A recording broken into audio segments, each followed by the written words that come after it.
งโสเมฆตานอุยตู้ฝืนตู้เละต้องกลางตู้ต้องกลางตู้กันนี่เทยิงแรงชงเงินเขาสุกเละความที่กงอาสุนที่บีตักสบงเฟลเซลเละเอ็นต้นตากดิดุมเชบังกูไว้เนี่ยเอลัยมุนาลงทัลความส่งเตยินสบายยินเกี่ยวมุนันตักเอ็นตูรินสักลังอาหารชัวเรียน MPL ทีมยินเกี่ยวตัวโบสักสามเบอร์อาหารชัวขนมเบ้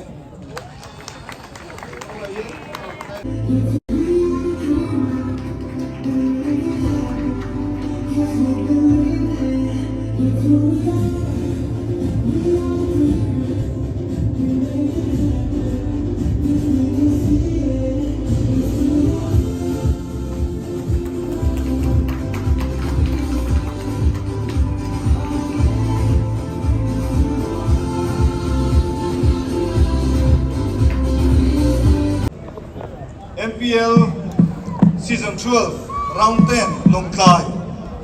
อันนี้ดีนะกันเห็นลมนั่นแหละกันขานั่นนี่ไปดอนบอสโกสคูลรัสเบนเต้กันโซเมอุดเบงนี่เราลงมังกู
le MLS FC te alom nan kut in lo bek te le MC ne na tam le GIG Motors, Mizoram Premier League Season 12, Round 10, Long Climb. Match number 40, Ganan FC versus MLS FC Long Climb.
official ten players sebagai hun kan central wildlife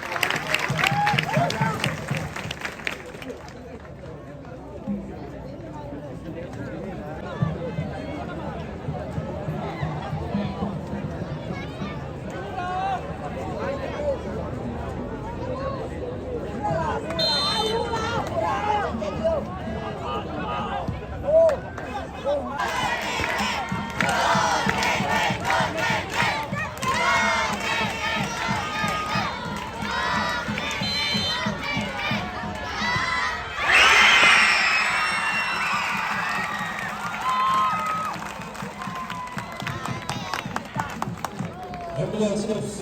Kolkata, Gotu Tuga, jersey number 26, M. Lalpeng Tuoga.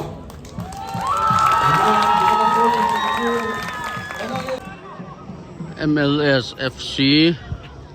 และกันนาน FC เตะตัวน่ะเฮียนซิวเลย์เพลย์กราวด์ลงปลายซิวเลย์เปียละเทลเมกันนี่ไอ้มีปุ้ยนั้นหลุดแล้วไหมมีปุ้ยเอ็นต้นฉันเห็นผมไหม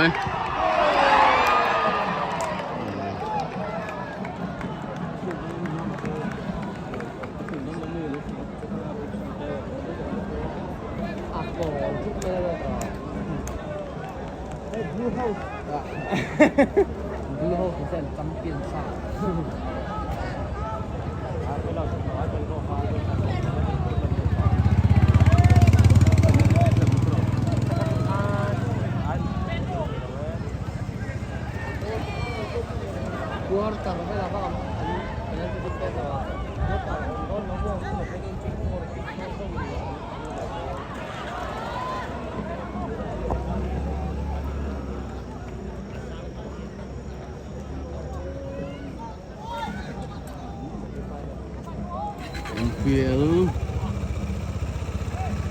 Season 12 Round 10 Wala pila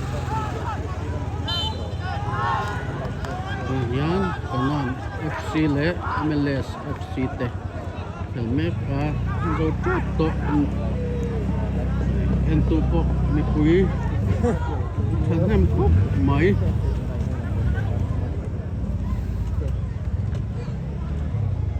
Al que pa rin jersey out na yan.